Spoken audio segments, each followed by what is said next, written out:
Sosuke Aizen, former captain of the 5th Division, is a character that draws intrigue from the viewer, not just for his cunning ways and combat strength, but also for the air of mystery that surrounds his character and the complex reasoning that drives his psyche into making the choices that he does in the series. This arguably provides a backbone to the majority of the story and several of its major characters also. We have seen him commit mass murder, betrayal, experimentation on his fellow colleagues, amongst many other cynical acts that showed he was not a character to be messed with. Aizen's initial portrayal of being a sweet and mild-mannered Shinigami contrasts so sharply to the devious and ruthless antagonist that we see through the latter half of the series, and with the Bleach series returning soon, I wanted to take some time to delve into the mind of Aizen and try to score his behaviour displayed in the series by using a checklist that is used to measure criminal behaviour in real life.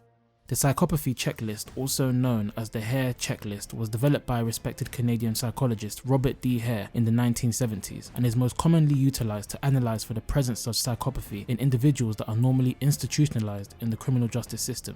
It's a 20-point checklist and each item is scored on a 3-point scale, which I will be using. 0 if it does not apply at all, 1 if there's a partial match, and 2 if there's a reasonably good match to the offender. The combined score is then used to predict risk for criminal reoffence and probability of rehabilitation. Now the benchmark for psychopathy in the UK is 25 out of 40, but I will be going with the American benchmark of 30 just to spice things up. Some notable criminals who scored as psychopathic using this scale include Ted Bundy, who scored a 39 out of 40, and Eileen Wuornos, who scored a 32 out of 40. Now even with Aizen's lengthy prison sentence, he is still an immortal being, and due to this, he will outlive his sentence. So, should he ever be released? Does he, according to the checklist, have a chance of rehabilitation? Let's dive in and find out.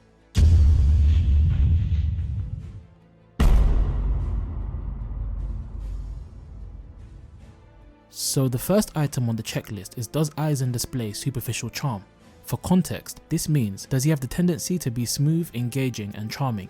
This is a no-brainer. From his introduction in the series, we see him as a smiling and mild-mannered captain, far in contrast with some of his more outwardly eccentric comrades such as Mayuri or Kenpachi. The full extent of his deceiving charm is displayed in how he is viewed by his lieutenant Momo, even after his defection from the Soul Society. Even though he is leading the attack on the fake Karakura town and the Gote 13 are there to fight him, Momo still refers to him as Captain Aizen, seemingly unbeknownst to her.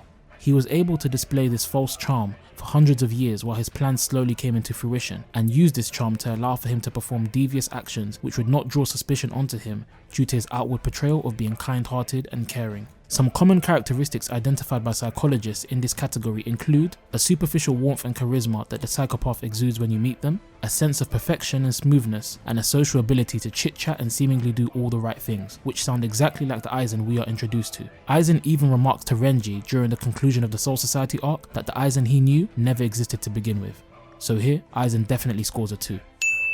The second item on the checklist, does Aizen have a grandiose sense of self-worth? Again, this is another no-brainer. Aizen brags about his superior powers and spiritual pressure throughout the series. Just one example of this is in the Deicide arc, where he merges with the Hogyoku and transforms into various evolved states, each one stronger than the last. His superiority complex is fully realized in this arc, and he declares that his new powers place him both above Hollows and Shinigami. He also finds it's impossible that a mere human could surpass his strength. His more careless and braggadocious behavior eventually leads to his downfall, but this self-assured confidence in his abilities that he displays from very early on in the series scores him a 2 here also.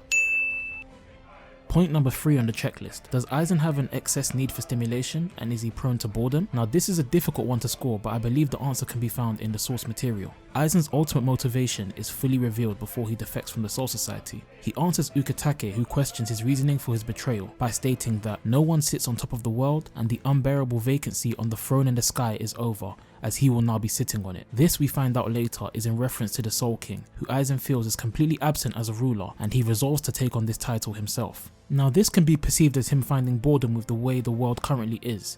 If he became the supreme being that presides over all worlds, then this would go some way to appeasing that need for stimulation on a very big scale. He is even uncharacteristically mad at Urahara once he's defeated in the final fight of Ichigo, and angrily asks why a person with such intellect would obey the Soul King. Urahara remarks that the world would crumble without the Soul King, and Aizen retorts that he should not speak of how the world is, but how it should be, further implying that he would make major changes to the structure of the world. So here he scores a 2 also. Point number 4. Is Aizen a pathological liar? Aizen's sword pushes me more to the reasoning that Aizen is more of a master manipulator than an outright liar. Throughout the series, we see that due to his in-depth observation of the people that he comes into contact with, that he can better understand their pattern of thinking and then use this to better manipulate them and get them out of character. We see him doing this to various characters in the series, including Ichigo, Renji, Captain Yamamoto, Shinji, Toshiro, amongst many others. His sword is used by him to create the illusion that he has been killed, which can be considered an outright lie on his behalf, and he even manipulates the Shinigami into thinking that Gin was the killer. If you want to go even deeper, you could consider his whole personality in the Soul Society arc as an outright lie, as he portrays himself as caring, compassionate and kind, when the truth is, he is far from this. He is a ruthless leader who cares little for his subordinates once they have outlasted their usefulness to him. His sword often causes his opponents to double and triple guess what they are seeing in front of them, and due to this, I'm giving him a 2 in this category as well. Point number 5, is Aizen cunning and manipulative? Of course Aizen's cunning and manipulative. Most of the points that I stated in the last point would be appropriate in this category also. His whole image is a lie, and he just portrayed himself as kind in order to get his way. He states to Toshiro that his intention was not to deceive them all, but none of them could see his actual true face. And later on, he also tells Renji that the Aizen Sosuke they knew has never existed. His ability to manipulate and consider all outcomes in his devious plans are quite impressive. He definitely scores a 2 here also. Point number 6 on the checklist. Does Aizen have a lack of remorse or guilt? Now, although at the end of the series Aizen seems to have a change of mindset by helping out his former allies in combat against the Quincy, I can't help but feel that this is only because he did not want to be ruled over by anyone, including Yuha. He actually says this to Yuha before they fight. Throughout the series, we see him commit mass murder when he kills all of the Central 46. He displays no remorse and explains his actions to Captain Unohana in a cool and calculated manner. He ruthlessly stabs Momo with the intention to kill her, despite her being his subordinate who idolized him. The only reason I believe she survives is just so Toshiro can have more interactions throughout the series, as there's no reason why a being as powerful as Aizen shouldn't have been able to kill her instantly. Even after he is captured and trialed by the Central 46 for his crimes, he does not display any remorse or guilt, and is even seemingly disgusted that they are actually passing judgment on him. This gets his sentence increased to 20,000 years. Another definite 2 for this category. Point number 7. Does Aizen display very shallow feelings? Short answer, yes. Gin seems to be one of the only people in the series that can discern some emotions that Aizen feels. An example of this is during Ichigo's invasion of Hekomundo. One of Aizen's subordinates is killed, and Gin points out that Aizen's face seems to be one of enjoyment, that Ichigo's group is winning their encounters and getting closer to his headquarters. Aizen confirms this. It's very rare for him to display any signs of outward emotion. We see his anger when he is completely outsmarted and cornered in his final fight he has with Ichigo. He does seem capable of displaying surprise, such as when he is cut by Shinji's blade, but he does quickly get the situation under control and is calm and collected once he's figured out the sword's attack pattern. This calm attitude that is Aizen's constant demeanor is in contrast to the normal range of feelings that most people display. Happiness, anger, sadness, hope, amongst many other feelings, so Aizen definitely gets another 2 in this category also. Next point on the checklist. Does Aizen have a lack of empathy and callousness? Again, this has been partly explored in the previous point, however one thing I can add here is Aizen does tend to be indifferent to most of the characters he comes across and does not care about their outcomes or feelings as he places his desires above all others that surround him. Momo is probably the best example of this, as he states he only made her his vice captain due to her admiration for him, making her easy to manipulate. He then stabs her despite her happiness at his reappearance after his fake death. He also cuts down his own underling Haribel and states that he is no longer any use to him due to her not being strong enough to fight for him. Aizen sees people as objects to be controlled and is not concerned by their feelings or rights. They are a means to an end, and when their usefulness ends, he is done with them. Ukiura emphasizes this point when he points out to Orihime that the Espada are all just there to further Aizen's ambition. His lack of empathy is also on display when he taunts the Visors who took the blame for his holification experiments that he carried out hundreds of years ago, and he insults them with callbacks to that fateful night and also labels them as failed rancor. Another definite 2 for the board. Point number 9. Does Aizen have a parasitic lifestyle? Well, money is not really discussed in the Bleach series, but thanks to the fantastic video by Bleach Center on how much do Soul Reapers get paid, I found out that surprisingly they do get paid quite a fair amount, around 2 million yen a month, which equates to about £14,000. So we can assume this is more than enough for Aizen to have lived on in the Soul Society. Him being the previous captain of Squad 5 for a number of years would have made sure that he's not financially dependent on anybody, so I'll give him a 0 in this category. Point 10. Does Aizen exhibit poor behavioral control? Short answer, nah. Aizen seems to have total control over his behaviors, aside from very rare instances where his emotions cannot be hidden. It is the people that he interacts with that tend to seem as though they have poor behavioral control, as they're often quick to anger when Aizen works his manipulation on them. A quick one here, 0. Point number 11. Does Aizen exhibit promiscuous sexual behavior? That's something we'll have to ask Momo. I'm not sure that she's that infatuated with him just by his external charm. 0. Point number 12. Does Aizen have signs of behavioural problems early in his childhood? Not much is known about Aizen's childhood. Ichigo states that when him and Aizen crossed swords as equals, that Aizen's sword emanated the feeling of loneliness. He also concludes that Aizen was probably unrivaled in strength when he was a child. For the rest of the story, there is no more insight into Aizen's childhood. This is probably in order to aid Aizen's mystique, and I think this works well for the character. We are highly unlikely to get any insight into this in the anime's return, so for this category, it's another 0. Point number 13. Does Aizen not have realistic long-term goals? In his plan that he prepared years in advance in order to finally have the chance to get the Hogyoku, it shows that Aizen is a long-term planner and is willing to wait in order to have the best chance of achieving his goals. He has tremendous intellect, and his in-depth knowledge gathered over many years about the Soul Society and its inner workings allowed for him to lay down his plans for him to reach and overthrow the Soul King. Again, with how smart Aizen is and his actual combat strength, had it not been for Ichigo, it wouldn't have been unfeasible for us to think that Aizen could have eventually carried out and succeeded in his plan to reach the Soul Palace. A definite 0 here. Point number 14. Is Aizen impulsive? Far from it. He is probably the definition of delayed gratification, and he displays immense control over himself in this series, as mentioned in various instances in the previous points. As most of the points are starting to now interlink, I won't spend too much time on this. It's a 0. Point number 15. Is Aizen irresponsible?